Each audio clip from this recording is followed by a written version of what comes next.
नमस्कार विद्यार्थी मित्रांनो, स्वागत आहे सर्वांचं आपल्या युट्यूब चॅनलवर। मित्रांनो, आजच्या या व्हिडिओमध्ये आपण शिक्षक पात्रता परीक्षा म्हणजे टीईटी 2026 करता सामाजिक शास्त्र या विषयावर आधारित महत्त्वपूर्ण प्रश्न बघणार आहोत। बघा विद्यार्थी मित्र, आपण या ठिकाणी 10 मिनिटात जवळपास 50 प्रश्न या ठिकाणी आपण वन लाइनर कव्हर करणार आहोत। बघा विद्यार्थी मित्र, परीक्षेला फार कमी अवधी शिल्लक आहे, फक्त 10 दिवस या ठिकाणी परीक्षेला शिल्लक आहे। त्यामुळे या ठिकाणी कमीत वेळात जास्तीत जास्त प्रश्न आपण या ठिकाणी कव्हर करण्याचा प्रयत्न करणार आहोत। ओके, आणि या व्हिडिओमध्ये विशेष करून समाज सुधारकावर आधारित प्रश्न आहेत, त्यामुळे सर्वांनी हा व्हिडिओ अगदी शेवटपर्यंत बघायचा आहे। व्हिडिओ आवडल्यास व्हिडिओ लाईक करायचा आहे आणि आपल्या चॅनलला सबस्क्राइब करायचं आहे। चला तर मग व्हिडिओला सुरुवात करूया। आजचा पहिला प्रश्न बघा विद्यार्थी मित्र, या ठिकाणी पहिला प्रश्न काय आहे? या ठिकाणी प्रश्न पहा, महात्मा फुलेंच्या ब्राह्मणांचे कसब या ग्रंथात प्रस्तावना कोणी दिली आहे? बघा, महात्मा फुलेंचा जो ब्राह्मणांचे कसब हा जो ग्रंथ आहे, या ग्रंथाला प्रस्तावना जी आहे ती कोणी दिली आहे? विद्यार्थी मित्र, याला प्रस्तावना ही बाबा पद्मनजी यांनी दिली आहे। ऑप्शन नंबर ब, बाबा पद्मनजी हे आपल्या प्रश्नाचं योग्य उत्तर आहे। ओके, ब्राह्मणांचे कसब हे कोणाचं आहे? तर हे आहे महात्मा फुले यांचं, महात्मा फुले यांचं।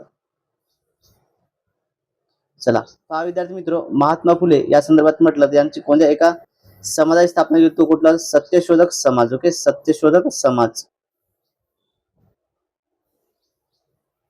सत्यशोधक समाजाची स्थापना जी आहे महात्मा फुलेजी यांनी केली होती। यानंतर विद्यार्थी मित्र, पुढचा प्रश्न घेऊया। पुढील प्रश्न बघा आपल्या स्क्रीनवरती आहे। प्रश्न काय? सत्यवादी व कुटुंब मित्र याचे संपादन कोणी केले? बघा, सत्यवादी आणि कुटुंब मित्र याचे संपादन कोणी केले होते? तर हे विद्यार्थी मित्र बाबा पद्मनजी यांनीच केलं होतं। ओके, सत्यवादी आणि कुटुंब मित्र यांचं संपादन देखील बाबा पद्मनजी यांनी केलं होतं। यानंतर विद्यार्थी मित्र, सन 1882 मध्ये पुण्यात फिमेल हायस्कूलच्या स्थापनेत कोणाचा सहभाग होता? तर पुण्यामध्ये फिमेल हायस्कूलच्या स्थापनेमध्ये न्यायमूर्ती रानडे, ओके, न्यायमूर्ती रानडे यांचा समावेश होता। त्या ठिकाणी ऑप्शन नंबर अ, ब या ठिकाणी योग्य उत्तर असणार आहे। यानंतर बघा विद्यार्थी मित्र, 31 डिसेंबर 1867 रोजी प्रार्थना समाजाची स्थापना कुठे झाली? तर विद्यार्थी मित्र, प्रार्थना समाज जो त्याची स्थापना कुठे झाली होती? त्याची स्थापना विद्यार्थी मित्र आत्माराम पांडुरंग तरखडकर यांच्या घरी, ओके, आत्माराम पांडुरंग तरखडकर यांच्या घरी झाली होती विद्यार्थी मित्र। कुठे? तर मुंबई येथे। कुठे? मुंबई येथे 1867 मध्ये प्रार्थना समाजाची स्थापना ही करण्यात आली होती। ओके, चला यानंतर बघा विद्यार्थी मित्र, वेद, शास्त्र, पुराणे यांच्या आधारे, ओके, बघा काय म्हटलं या ठिकाणी, वेद, शास्त्र, पुराणे यांच्या आधारे विधवा विवाह शास्त्राचा आधार असल्याचे कोणी स्पष्ट केले? बघा, विधवा विवाह काय शास्त्राचा आधार असल्याचे स्पष्ट कोणी केले? तर हे कोणी स्पष्ट केलं होतं? हे न्यायमूर्ती रानडे यांनी स्पष्ट केलं होतं। ऑप्शन नंबर ब या प्रश्नाचं योग्य उत्तर आहे। यानंतर विद्यार्थी मित्र, हितवादीमध्ये लेखन कोणी केले? तर हितवादीमध्ये गोपाळकृष्ण गोखले यांनी लेखन केलं होतं विद्यार्थी मित्र, हितवादीमध्ये। ओके, चला यानंतर पहा, 1890 मध्ये देशाच्या औद्योगिक विकासासाठी औद्योगिक परिषदेचे आयोजन कोणी केले? तर 1890 मध्ये देशाच्या औद्योगिक विकासासाठी औद्योगिक परिषदेचे आयोजन विद्यार्थी मित्र कोणी केले होते? तर न्यायमूर्ती रानडे, ओके, यांनी केलं होतं। ओके, न्यायमूर्ती रानडे यांनी केलं होतं। यानंतर विचारांना कृतीची जोड देत आपल्या विधवा मुलीचा पुनर्विवाह कोणी घडून आणला? ओके, आपल्या विधवा मुलीचा पुनर्विवाह कोणी घडून आणला होता? या ठिकाणी रामचंद्र गोपाळ भांडारकर यांनी केला होता। ऑप्शन नंबर ए या प्रश्नाचं योग्य उत्तर आहे। यानंतर विद्यार्थी मित्र, पुढील प्रश्न बघा, इंडियन स्पेक्टर या साप्ताहिक आणि नीतिविदोक ग्रंथ जो आहे, नीतिविनोदाचा हा ग्रंथ कोणी लिहिला? तर हा बेहरामजी मलबारी यांनी लिहिला होता। ऑप्शन नंबर ब या प्रश्नाचं योग्य उत्तर आहे। बालविवाह आणि लादलेली सतीची वैधत्व या विरोधात कार्य करणारे बालविवाह विरोधी चळवळीचे प्रवर्तक कोण? तर विद्यार्थी मित्र, या ठिकाणी हे कोण होते? बेहरामजी मलबारीच होते। ऑप्शन नंबर ब हे या प्रश्नाचं योग्य उत्तर आहे। विष्णुशास्त्री चिपळूणकरांच्या निबंधमालेचा प्रभाव कोणावर होता? त्यांचा निबंधमालेचा प्रभाव हा गोपाळ गणेश आगरकर यांच्यावरती होता। ऑप्शन नंबर ब हे या प्रश्नाचं योग्य उत्तर आहे। यानंतर विद्यार्थी मित्र बघा, विष्णुशास्त्री चिपळूणकरांच्या स्मरणार्थ नूतन मराठी विद्यालयाची स्थापना कोणी केली? तर नूतन मराठी विद्यालयाची स्थापना ही गोपाळ गणेश आगरकर यांनी केली। समता संघाच्या विचारांचा प्रचार करण्यासाठी मानवी समता हे वृत्तपत्र कोणी सुरू केले? तर महर्षी धोंडो केशव कर्वे यांनी मानवी समता हे वृत्तपत्र जे आहे सुरू केलं होतं। मानवी समता हे वृत्तपत्र यांनी सुरू केले। यानंतर विद्यार्थी मित्र बघा, लुकिंग बॅक चे आत्मवृत्त कोणाचे आहे? ओके, लुकिंग बॅक हे आत्मवृत्त कोणाचे आहे? तर हे महर्षी धोंडो केशव कर्वे यांचं आत्मवृत्त आहे। माझी साक्ष हे आत्मवृत्त कोणाचे आहे? माझी साक्ष हे जे आत्मवृत्त आहे हे पंडिता रमाबाई यांचं आहे। ऑप्शन नंबर ब या प्रश्नाचं योग्य उत्तर असणार आहे। यानंतर स्त्री धर्मनीती व उच्चवर्णीय हिंदू स्त्री याच्या लेखिका कोण आहेत? पंडिता रमाबाई। स्त्री धर्मनीती, उच्च धर्मीय स्त्री। यानंतर बघा, 1904 मध्ये सामाजिक परिषदेचे अध्यक्ष कोण होते? सामाजिक परिषदेचे अध्यक्ष कोण होते? सयाजीराव गायकवाड सामाजिक परिषदेचे अध्यक्ष होते। ऑप्शन नंबर ब या प्रश्नाचं योग्य उत्तर आहे। महात्मा फुलेंच्या शेतकऱ्यांचा आसूड या पुस्तकाच्या प्रकाशनास कोणी मदत केली? तर शेतकऱ्यांचा आसूड होता या पुस्तकाच्या प्रकाशनात सयाजीराव गायकवाड यांनी मदत केली होती विद्यार्थी मित्र. यानंतर अमेरिकन युनिटेरियन, ओके बघा, अमेरिकन युनिटेरियन असोसिएशनची शिष्यवृत्ती मिळून ऑक्सफर्ड विद्यापीठात शिक्षणासाठी कोण गेले होते? तर विठ्ठल रामजी शिंदे गेले होते. ओके, विठ्ठल रामजी शिंदे यांनी डिस्प्रेट क्लासेस मिशनची स्थापना केली होती विद्यार्थी मित्र. डिस्प्रेट क्लासेस मिशन. यानंतर पुढचा प्रश्न बघा, माझ्या आठवणी व अनुभव हे आत्मचरित्र कोणाचे आहे? माझ्या आठवणी आणि अनुभव हे आत्मचरित्र कोणाचे आहे? तर विठ्ठल रामजी शिंदे यांचं हे आत्मचरित्र आहे. सिद्धांत विजय या ग्रंथाचे लेखन कोणी केले? तर सिद्धांत विजय या ग्रंथाचे लेखन विद्यार्थी मित्र छत्रपती शाहू महाराज यांनी केले आहे. ओके, सिद्धांत विजय. त्यानंतर छत्रपती शाहू महाराजांना ही राजर्षी ही पदवी कधी देण्यात आली? ते कोणी दिली? तर कोणी दिली? तर कुर्मी क्षत्रिय परिषदेने दिली होती. कुर्मी क्षत्रिय परिषदेने यांना ही पदवी दिली होती. यानंतर आपल्या संस्थानामधून शाहू महाराजांनी विधवा पुनर्विवाह कायदा कोणत्या साली पास केला? तर त्यांनी हा कायदा 1916 मध्ये पास केला. ऑप्शन नंबर ब या प्रश्नाचं योग्य उत्तर आहे. यानंतर पुढील प्रश्न बघा, शेतकऱ्यांचे स्वराज्य हा ग्रंथ शाहूंना अर्पण करणारे कोण होते? तर हे के.सी. ठाकरे प्रबोधनकार होते. Okay, KC. ठाकरे प्रबोधनकार हे होते. त्यानंतर संतती नियमन विचार आचार या पुस्तकाचे लेखन कोणी केले? तर विद्यार्थी मित्र या ठिकाणी धोंडो कर्वे यांनी हे लेखन केलं होतं. संतती नियम आणि विचार आणि आचार या पुस्तकाचे. संतती नियमाचे भारतातील आद्य प्रवर्तक कोण? तर रघुनाथ कर्वे. ओके, आद्य प्रवर्तक कोण होते? रघुनाथ कर्वे.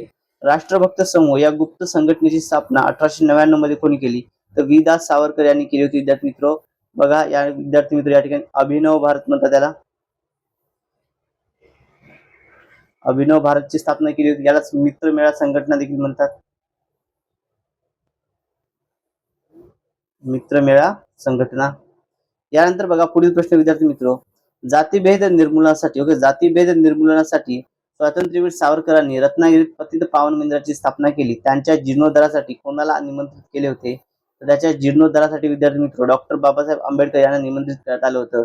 ऑप्शन नंबर ब या प्रश्नाचं योग्य उत्तर आहे. ओके, स्वामी श्रद्धानंदाच्या स्मरणार्थ श्रद्धानंद हे साप्ताहिक कोणी सुरू केले? तर हे विनायक दामोदर सावरकर यांनी श्रद्धानंद नावाचं साप्ताहिक त्या ठिकाणी सुरू केलं विद्यार्थी मित्र. ओके, चला यानंतर पुढील प्रश्न घेऊया. पुढचा प्रश्न बघा, शालेय वयातच स्वदेशीचा फटका आणि स्वातंत्र्याचे स्त्रोत यांची रचना कोणी केली? त्याची रचना विद्यार्थी मित्र विनायक दामोदर सावरकर, ओके, स्वातंत्र्यवीर सावरकर यांनी केली होती. त्यानंतर जातुच्छेदक निबंध आणि विज्ञाननिष्ठ निबंध असे लेखन कोणी केलं? तर हे स्वातंत्र्यवीर सावरकर यांनी केलं होतं. यानंतर विद्यार्थी कमला आणि सप्तर्षी या काव्याची रचना देखील ज्या स्वातंत्र्यवीर सावरकरांनीच केलेली आहे. रयत शिक्षण संस्थेची स्थापना कोणत्या दिवशी झाली? तर रयत शिक्षण संस्थेची स्थापना ही 5 नोव्हेंबर 1900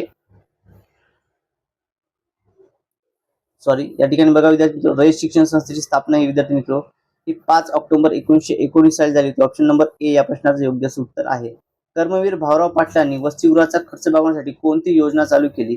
तर वसतिगृहाचा खर्च भागवण्यासाठी या ठिकाणी मुष्टी फंड ही योजना त्या ठिकाणी लागू करण्यात आली होती. कर्मवीर ही पदवी भाऊरावांना जनतेच्या साक्षीने कोणी दिली? तर संत गाडगेबाबा यांनी या कर्मवीर ही पदवी दिली होती. ओके, चला यानंतर बघा, माझी जीवनगाथा हे आत्मचरित्र कोणाचे आहे? तर माझी जीवनगाथा हे आत्मचरित्र के.सी. ठाकरे यांचं आहे. खरा ब्राह्मण या नाटकातून खरा ब्राह्मण कसा असावा सांगण्याचे काम कोणी केले? तर के.सी. ठाकरे यांनी हे सांगण्याचं काम केलं आहे. यानंतर बघा, लोकहितवादीचे पुनरुज्जीवन कोणी केले? लोकहितवादीचे पुनरुज्जीवन के.सी. ठाकरे यांनी केले आहे. ओके, त्यानंतर सन 1923 मध्ये महाराष्ट्र धर्म मासिकाची सुरुवात कोणी केली? तर विनायक नरहरी भावे यांनी केली होती, म्हणजेच विनोबा भावे. ओके, त्यांचं कोणतं होतं? तर महाराष्ट्र धर्म.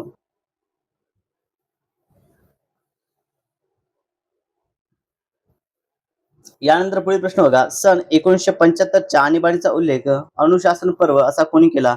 तर विनोबा भावे यांनी अनुशासन पर्व असा आणीबाणीचा उल्लेख हा केला आहे.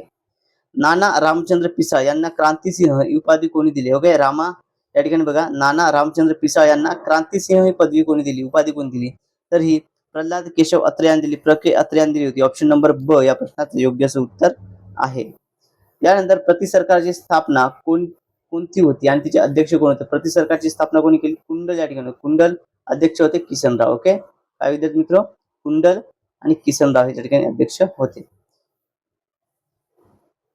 यानंतर बघा, माझा रशियाचा प्रवास हे प्रवास वर्णन कोणाचे आहे? तर अण्णाभाऊ साठे यांचा आहे. ओके, माझा रशियाचा प्रवास अण्णाभाऊ साठे ऑप्शन नंबर ब या प्रश्नाचं योग्य उत्तर आहे.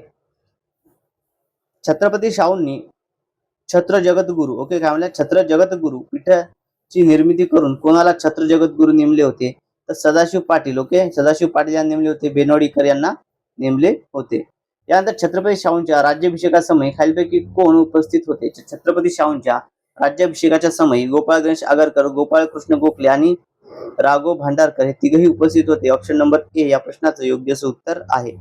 शाहूंवर टीका करणारा अग्रलेख वेदोक्ताचे खूळ हे कोणत्या वृत्तपत्राने छापला होता तर हा केसरीने छापला होता. ऑप्शन नंबर अ केसरी हे या प्रश्नाचं योग्य उत्तर आहे.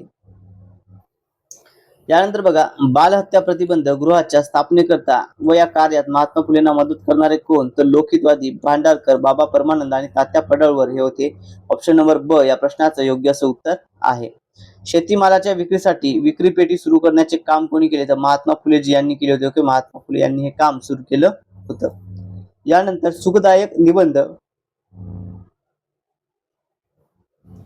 सुखदायक राज्य प्रकरणी निबंध आणि भावार्थ सिंधूचे लेखन कोणी केले तर विष्णुबुवा ब्रह्मचारी यांनी केलं होतं. ऑप्शन नंबर ब हे या प्रश्नाचं योग्य उत्तर आहे. ओके विष्णुबुवा ब्रह्मचारी यांनी याचं लेखन केलं होतं.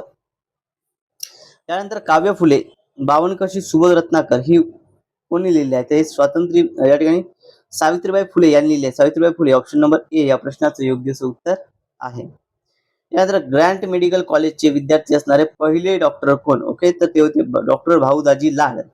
ऑप्शन नंबर ब या प्रश्नाचं योग्य उत्तर आहे. ओके ग्रँट मेडिकल कॉलेजचे पहिले विद्यार्थी जे डॉक्टर झाले होते कोणी भाऊदाजी लाड हे होते. यानंतर बघा स्थानिक स्वराज्य व्यवस्था हा ग्रंथ कोणाचा आहे. स्थानिक स्वराज्य व्यवस्था हा ग्रंथ लोकहितवादी यांचा आहे. ऑप्शन नंबर बी या प्रश्नाचं योग्य उत्तर आहे. त्यानंतर बघा ज्ञानदर्शन हे त्रैमासिक साप्ताहिक कोणी सुरू केलं भाऊ महाजन यांनी सुरू केलं. विद्यार्थी मित्र या ठिकाणी ज्ञानदर्शन ओके.